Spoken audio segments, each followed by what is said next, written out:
अस्सलाम वालेकुम दोस्तों, मैं हूं अज़हर काज़मी और आप देख रहे हैं काज़मी अली काम। दोस्तों, ये आपके सामने एक 4K रिसीवर है एक्स क्रूज़र का XDSR 685। ठीक है, ये कराची से एक दोस्त ने भिजवाया है और इसमें प्रॉब्लम ये है, इसकी सप्लाई कनेक्ट करते हैं, ये रेड लाइट पे है। ठीक है दोस्तों, ये जो है रेड लाइट पे है, रेड लाइट से आगे नहीं निकल रहा ये। ठीक है, अब इसको क्या करते हैं, जल्दी से ओपन कर लेते हैं और इसके बारे में मैं आपको जो है कुछ चीज़ें डिटेल से डिस्कस कर लेता हूँ। अच्छा, इसमें ज़्यादातर जो है इनकी जो मेन चिप है वो ख़राब होती है। उसकी रीज़न ये है, या तो बिजली का झटका लगा है, ठीक है, या शॉर्ट सर्किटिंग हुई है, या इसके साथ टीवी लगा हुआ था, टीवी का मसला बना है तो ये HDMI पे लगा हुआ था। क्योंकि HDMI जो है, चाहे LED टीवी हो, मोस्टली चाइना वाले टीवी में, चाहे रिसीवर हो, वो डायरेक्टली मेन चिप से कनेक्ट होती है। ठीक हो गया दोस्तों। अच्छा जी, ये अब देखें, ये इसका बोर्ड है, ये इसका बोर्ड नंबर है UP6030V11। और इसमें बाकी चीज़ें तकरीबन वो X1 Pro की एक मैंने वीडियो बनाई थी, वो आपने देखी होगी, और अली बाबा की। तकरीबन मिलता जुलता बोर्ड है, सेम तो नहीं है, फ़र्क है इसमें, लेकिन मिलता जुलता बोर्ड है। मेन प्रोसेसर हो गया, मेन चिप हो गई, रैम हो गई, रोम हो गई। ठीक है, eMMC, कुछ दोस्तों का सवाल था कि इसकी eMMC को हम रीड राइट कर सकते हैं। तो इसकी eMMC जो कि एक BGIC है, तो इसको आम हम जो है प्रोग्रामर से रीड एंड राइट नहीं कर सकते। इसको उतार के इसका जो सॉकेट अडाप्टर होता है उसमें डाल के तो इसको हम RT809H से रीड एंड राइट कर सकते हैं। लेकिन इसको उतारना और लगाना भी मसला है। तो मोस्टली इन बॉक्सेस में जो USB प्रोग्रामिंग की ऑप्शन रखी होती है, ये रिकवर भी हो जाता है इसकी अगर सॉफ्टवेयर का इशू हो। इसकी ऑलरेडी मैंने वीडियो शेयर की हुई है। ठीक है, अब हमने करना क्या है, सबसे पहले जो इसको सप्लाई लगानी है, सप्लाई लगा के हमने सबसे पहले जो है इसकी सप्लाईज वेरीफाई कर लेनी है। ठीक है, सप्लाईज वेरीफाई करने के बाद इसमें एक चीज़ और है, मैंने अभी इसको सप्लाई कनेक्ट की है, तो हमने देखना ये होता है कि इसकी जो मेन चिप है क्या वो ओवरहीट तो नहीं हो रही। ठीक है, अगर वो ओवरहीट हो रही है तो इसका मतलब है कि मेन चिप में प्रॉब्लम है। अगर वो हीट ज़्यादा नहीं हो रही, कम हीट हो रही है, तो इसका मतलब है इसमें कोई और फॉल्ट है। ठीक है, ये सारी चीज़ें मैं आप दोस्तों को पहले भी गाइड करता रहता हूँ। और आप दोस्तों को जो है एक चीज़ और भी क्लियर कर दूँ कि आप दोस्त हमेशा इसको जो है एक आइडिया लिया करें इससे, जो मैं चीज़ें आपको बताता हूँ मेरी वॉइस पे ज़्यादा तवज्जो दिया करें, मैं आपको क्या क्या चीज़ें बता रहा हूँ। क्योंकि मेरे चैनल पे मोस्टली जो लोग हैं वो रिपेयरिंग करना जानते हैं, इंटरेस्टेड भी हैं और ये काम करते रहते हैं, उनके लिए ये चीज़ें काफ़ी हेल्पफुल होती हैं। तो यहाँ पे हमने अडाप्टर कनेक्ट किया। ठीक है, सबसे पहले वोल्टेज यहाँ से होते हुए ये एक कैपेसिटर लगा हुआ है, इस पर भी आएंगे, और एक यहाँ पे PF कैपेसिटर लगा हुआ है, इस पर भी आएंगे। ठीक है, यहाँ पे मीटर पे देखें तो 12 वोल्ट मिल रहे हैं। अभी उसके बाद ये कॉइल लगी हुई है, इस कॉइल पे 3.3 मिल रहे हैं। ये फर्स्ट कॉइल है, यही 3.3 आपकी रैम को भी जा रहे होंगे, या रैम को बल्कि 1.8 जा रहे होंगे। ये 3.3 आपके मेन IC को भी जा रहे होंगे, और ये 3.3 आपके फ्लैश IC को भी जा रहे होंगे। बाकी भी सर्किट में इसकी डिस्ट्रीब्यूशन हो सकती है। उसके बाद ये दो कॉइल्स लगी हुई हैं, इन कॉइल्स पे चेक कर लें, या इनके साथ जो कैपेसिटर लगे हुए हैं इन पे चेक कर लें। ये 1.2 है, ये प्रोसेसर के लिए, मेन के लिए हो गई। ये भी 1.2 है, मेन के लिए हो गई। ठीक है, उसके बाद कुछ इधर बड़े रेगुलेटर भी लगे हुए हैं, 1117 एडजस्ट वाले, ये 1.8 हो गया, ये रैम के लिए। ठीक है, ये रोम को 3.3 और रैम को 1.8, DDR3 होगी इसमें, सॉरी DDR2 होगी मेरे ख्याल में। अच्छा जी, ये देखें 3.3 यहाँ पे भी आ रहे हैं, ये हमारी रैम के लिए होंगे, रोम के लिए होंगे, इसके लिए ये भी ठीक है। और ये एंड में एक लगा हुआ है 1.2, ये हमारा यहाँ पे एक IC लगा हुआ है, ये ट्यूनर IC समझ लें, मेरे ख्याल में ट्यूनर IC ही होगा, ये इसको कंट्रोल कर रहा है। ठीक है, और इसमें ये एक बड़ी कॉइल लगी हुई है, ये 12 वोल्ट की है, इसके साथ एक एडजस्ट लगा हुआ है, ये 1.3 है, ये इसको ट्यूनर को जा रहा होगा। और इसमें बाकी एक छोटा IC लगा है, इसमें बाकी भी और काफ़ी सप्लाईज़ हैं। ठीक है, इसमें ये दो जो सप्लाईज़ हैं ये भी हो सकता है प्रोसेसर के लिए हों, तो इनको भी वेरीफाई कर लेते हैं। ये सप्लाई यहाँ पे नहीं बन रही, ठीक है, ये देखें इस पे कोई सप्लाई नहीं बन रही, जबकि इसको यहाँ पे 12 वोल्ट मिल रहे हैं सप्लाई, लेकिन यहाँ पे कोई नहीं बन रही। कॉइल पे चेक कर लें या साथ लगे कैपेसिटर पे चेक कर लें, इन दोनों को 12-12 वोल्ट मिल रहे हैं, लेकिन सप्लाई यहाँ पे कोई नहीं बन रही। तो इसके साथ में मैं आपको ये दिखाऊं, अब इसमें एक चीज़ है, ये मेन प्रोसेसर जो है ये काफ़ी हीट हो रहा है, ठीक है। एक चीज़ मैं आपको यहाँ पे दिखाऊं, इसके साथ ये बहुत ही छोटे छोटे, ये देखें ये रेगुलेटर लगे हुए हैं, ये इसके ख़राब हुए होंगे, ठीक है, ये ज़रूर ख़राब हुए होंगे।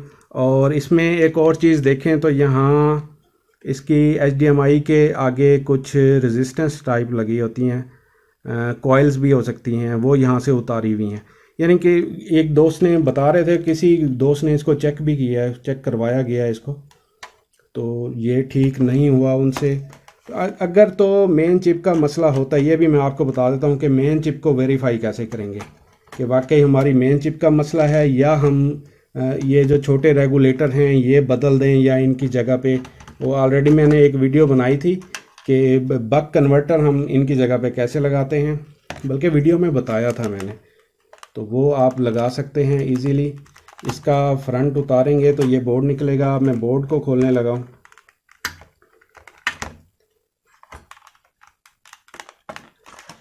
ठीक है जनाब, ये बोर्ड खुल गया। अब इसके ये 4 स्क्रूज़ हैं, इनको भी जल्दी से मैं खोल लेता हूँ। ये मेन चिप को मैं आपको वेरीफाई करवा देता हूँ कि मेन चिप अगर हमने चेक करनी है कि हमारी आया कि मेन चिप ठीक है या ख़राब है, तो हम वो चेक कर सकते हैं। वरना अगर हमारी मेन चिप ठीक है तो फिर हम ये रेगुलेटर उतार देंगे। इन कैपेसिटर्स पे वोल्टेज नहीं बन रहे और ये कैपेसिटर हमें इस वक्त शॉर्ट शो करवाएंगे। वो कैसे चेक करते हैं मैं आपको बताता हूँ। मीटर को आपने कंटिन्यूटी पे रख लेना, ठीक है।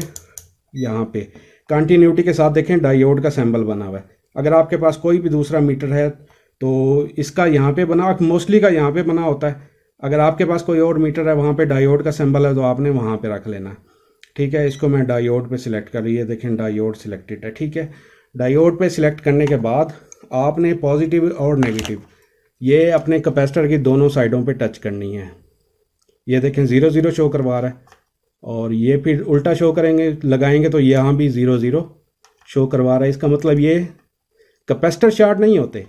कैपेसिटर क्योंकि सप्लाई पे लगे हुए हैं, सप्लाई शॉर्ट होती है, बोर्ड शॉर्ट होता है, मेन चिप शॉर्ट होती है। यही कैपेसिटर सेम यहाँ पे भी लगे हुए हैं। यहाँ पे क्योंकि वोल्टेज शो करवा रहा था, यह देखें 0.066 की वैल्यू दे रहा है। दूसरी साइड पे भी कुछ ना कुछ वैल्यू देगा, ये देखें 229। इसका मतलब ये ठीक है। यहाँ पे हमें मसला है तो हम करते क्या हैं, एक दफ़ा हमने इसको ओपन कर लेना। कैपेसिटर की बैक साइड पे पीएफ लगे होते हैं, इसकी सॉरी मेन चिप की बैक साइड पे कैपेसिटर लगे होते हैं, पीएफ लगे होते हैं। तो मैं अभी उनको वेरीफाई करने लगा हूँ। वहाँ से हमें क्लियर अंदाज़ा हो जाता है कि हमारी मेन चिप शॉर्ट है कि नहीं है। और मेन चिप जो है वो रिपेयर होने वाली नहीं है। ये मेन चिप हो गई और इसके पीछे ये वाला सर्किट है, ठीक है। अब मीटर वहीं पे मौजूद है हमारा डायोड पे। तो यहाँ पे हम जो कैपेसिटर के पीछे सॉरी मेन चिप के पीछे जो कैपेसिटर लगे हुए हैं इनको वेरीफाई करते हैं। देखें 0 0 और ये दूसरी साइड पे भी 0 0, ये 0 0 और ये 0 0, ठीक है। ये हो गया। इस वजह से जो है हमारी मेन चिप भी ज़्यादा गर्म हो रही है। अगर फ़र्ज़ करते हैं मैं ये रेगुलेटर उतार भी देता हूँ, क्योंकि ये भी इस वक्त रेगुलेटर जो बारीक रेगुलेटर हैं ये शॉर्ट हुए हुए हैं, ये दोनों शॉर्ट हैं। फ़र्ज़ करते हैं मैं इन रेगुलेटर को उतार भी देता हूँ, फिर भी अगर मेरे ये कैपेसिटर शॉर्टेज शो कर रहे हैं, वैसे तो ये मेन चिप के अंदर शॉर्टेज है क्योंकि ये उसके बिल्कुल बैक साइड पे लगे हुए हैं, डबल प्रिंटेड होता है। तो इसका कंफर्म यही है कि हमारी मेन चिप शॉर्ट है और इसको रिपेयर करना अभी फ़िलहाल तो पॉसिबल नहीं है। इसकी मेन चिप मिल जाती है अली एक्सप्रेस पे, मैंने देखा था, लेकिन मसला ये है कि इसकी मेन चिप जो है वो BGA है, BGA बॉल आईसी, इसे बॉल आईसी भी कहते हैं, BGA IC भी कहते हैं, सेम इसी तरह की चिप है। इसके नीचे बॉल्स होती हैं, जैसे ये रैम लगी हुई है, ये एक और बोर्ड पड़ा है, वो मैं आपको दिखाता हूँ। ये देखें यहाँ से मेन चिप उतरी हुई है। ये आपको जो है बॉल्स की जगह नज़र आ रही होंगी, बॉल्स भी इस पे जो हैं थोड़ी बहुत लगी हुई हैं। ये बॉल आईसी होता है, इसको बीजीएम मशीन से ही रीबॉल किया जा सकता है, लगाया जा सकता है।